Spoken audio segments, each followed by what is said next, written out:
Hello and welcome back to the channel. In today's video we've got a super exciting comparison video. I've got in front of me the Mizuno Pro 241 and I've got the Mizuno Pro S3 brand new. We're going to hit some shots on the GC3, on the foresight. We're going to get some numbers and I'm going to show you the differences between these two very exciting new irons. Let's get into it.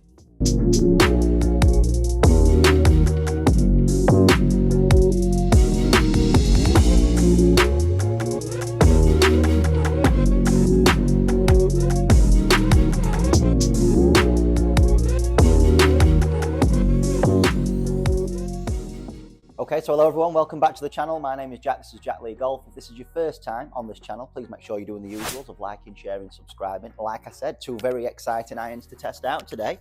We've got the Mizuno 241 Pro Muscleback, incredibly good looking iron, something that I definitely consider using. And we've also got the Mizuno S3, likewise, I would also consider using. So, a couple of specs, both of these irons 34 degrees in loft, both of these irons 2 degrees upright, more towards my spec, and the shaft that I'm going to be using today is the Project X 6.0, so stiff, just what I'm using at the minute, keeping it nice and plain. So plan of action is I'm going to hit about 10 shots with each club. I'm going to talk you through the features of both of these golf clubs as I'm hitting, and then we're going to come together at the end, look at the results and show you the differences if there are any.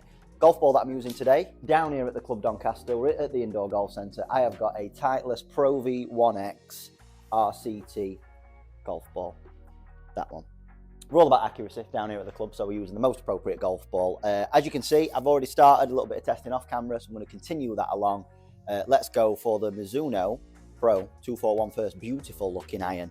And like I said, we're also going to talk about the features as we're going through. So we are on the FSX Pro software. We've got a flag out there at 170 yards. Let's hit a feel. Let me talk you through what I think to this club. So first things first, looks-wise, absolutely beautiful looking club. The blade length is not the shortest blade that I've ever seen when it comes to these style of irons.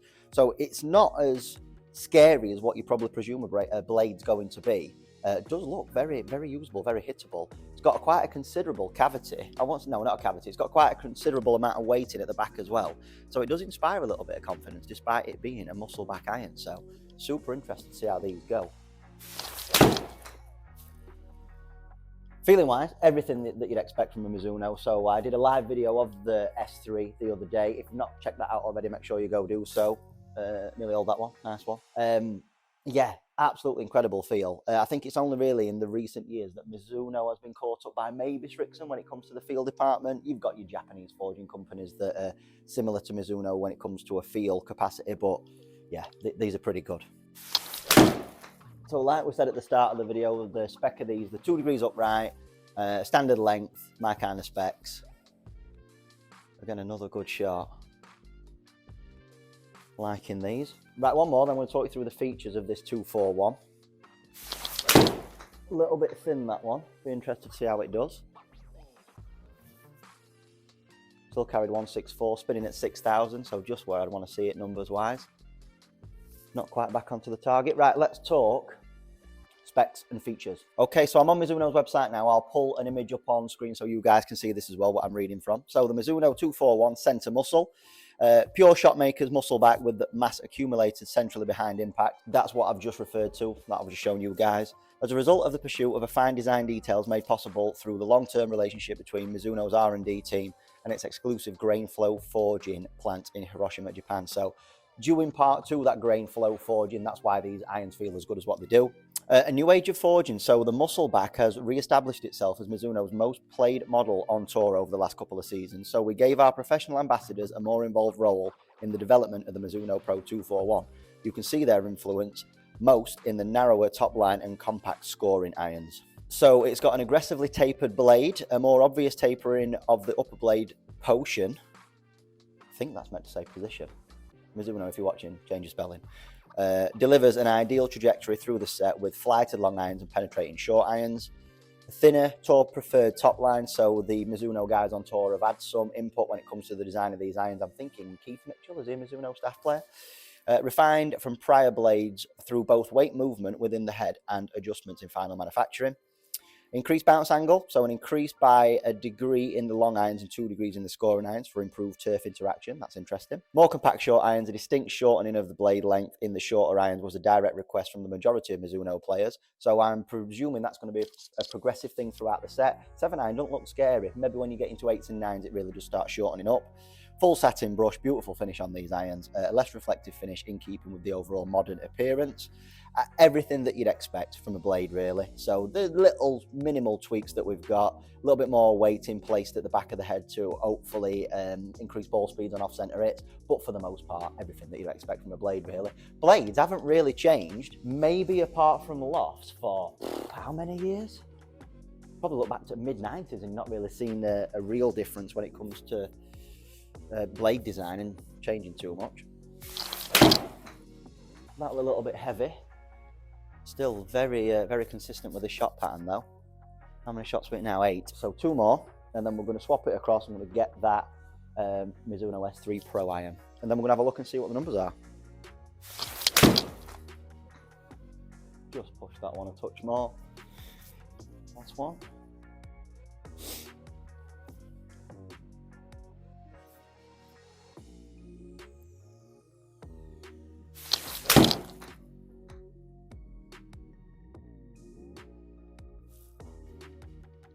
Okay, so a good little bit of testing then. Not all out of the middle, so there are a couple of off-centered strikes on there. Be interesting to see how those perform. What I'm going to do now is I'm going to take this Project X 6.0 shaft, I'm going to put it in the S3 head and do the same again, 10 shots. Right, so the S3, beautiful looking club, is in. Just one side note, I mentioned this in my full review the other day, so if you want to see what this iron is all about, make sure you go and watch that video. But this slightly ugly thing is from a fitting point of view. So when it comes to the actual irons, this neck goes straight into the head. It looks a lot sleeker than this, but this is needed from a fitting point of view. So same again, we've got the Project X 6.0 in, 10 shots. Let's see what numbers we get. Slight boo-boo on my behalf as well, as I normally do with these tests. The first batch of data is from the Pro 241 head, but on there I have tagged it as the S3. So when we come to looking at the data at the end, remember, these are the wrong way around. Nobody's fault other than my own. So right, 10 shots. Let's see if we can hit that target. Same spec, 2 degrees upright, same shaft, same length.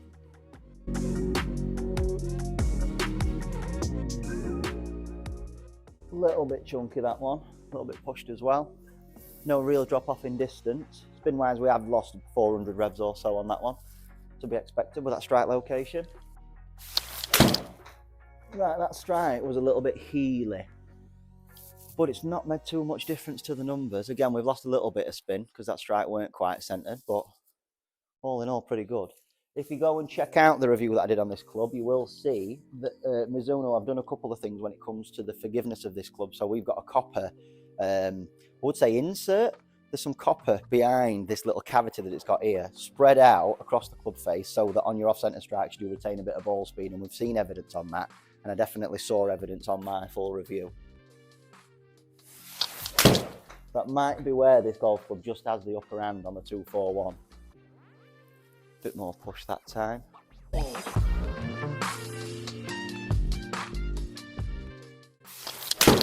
That were a good strike. Just not turning back onto target, but that were a good shot. Right, that were heavy. Yes, we have lost some distance on that one, about 4 or 5 yards. So to be expected. Definitely a little bit higher on the face, that one. Last one, and then we'll have a look at some numbers. Touch thin, a little bit pushed. 161 carry that time. Cool. Right, so that's 10 shots done with each. Let's now have a look at those all important numbers. Let's see what the main differences are between this S3 and that 241. Right, so here we are. So on top, like we said, I messed up. We have got, this is the S3, this is the Pro 241. So let's have a look at S3 first. So I feel like a teacher with this shaft as well, by the way, pointing and stuff. 116.1 ball speed versus the 241, which was 115.9. So nothing really in them to separate them. Launch angle, a little bit higher. This is the only real thing that changes between these two clubs. So in the S3, top set of data, 20.5 launch angle, Pro 241, 19.7. So ever so slightly lower launching. You would expect that out of a blade. A little bit lower launching, a little bit more spinning.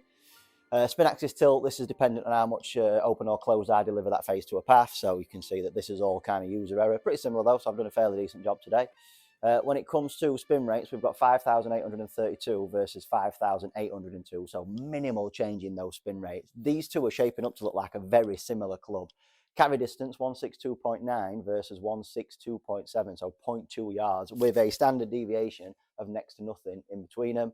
Offlineness, we had 9 yard left on average with the S3, and we had 3 yard left with the 241. You will have noticed though that I pushed a couple. Again, this is all user error. Both of these clubs fit to my exact specification and needs. So it's got my shaft in it. It's got the 2-degree line angle that I use. These are the dispersion circles for the respective clubs. So I ideally should have colour coordinated a bit better. Noticing that the Pro S3 had a little bit more of a right bias than the 241s. This is all user error. One thing that is brilliant about these irons though is look at that front and back dispersion. So from my shortest off-centre strike to the ones that are absolutely peaching, there's no difference. This is a huge advantage to these golf clubs. So if you are in the market for a player's iron and you want in playability, let's say that you've got a chunkier iron head for the time being and you're noticing big jumps in centred strikes versus off-centre strikes, first and foremost, get good at striking it.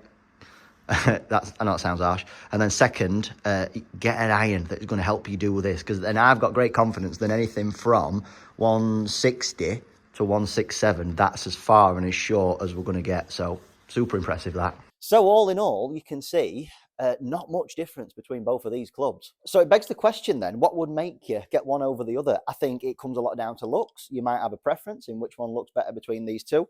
As you sit them both down, they have very similar top lines. So blade length, not much in it really. I know the 241 is probably the smallest blade length that Mizuno are doing currently in any of their irons. But the Mizuno Pro S3 also has a very sleek look to it. Slightly difference in the camber. So as we said earlier, these 241s have been increased. The bounce has been ever so slightly increased. So shorter irons, 2 degrees more bounce, 1 degrees more in the other irons. Depending on the turf interaction, you may go to the S3 because as you can see there, it's a slightly different underside. And all of this can be found out if you go for a fitting. So if you do get chance to get fitted for either of these, get them on the grass. Go and see what your turf interaction's like, because they are ever so slightly different when it comes to that. Performance-wise, very similar. On the off-centered strikes, I saw similar kind of drop-offs in both, just as you'd expect. But all in all, both incredibly solid. Both very, very good-looking irons, both very good feeling. We do fittings down here at the Club Doncaster. So if you want to try any of the Mizuno range this year, get in touch with us. All the links are in the description below.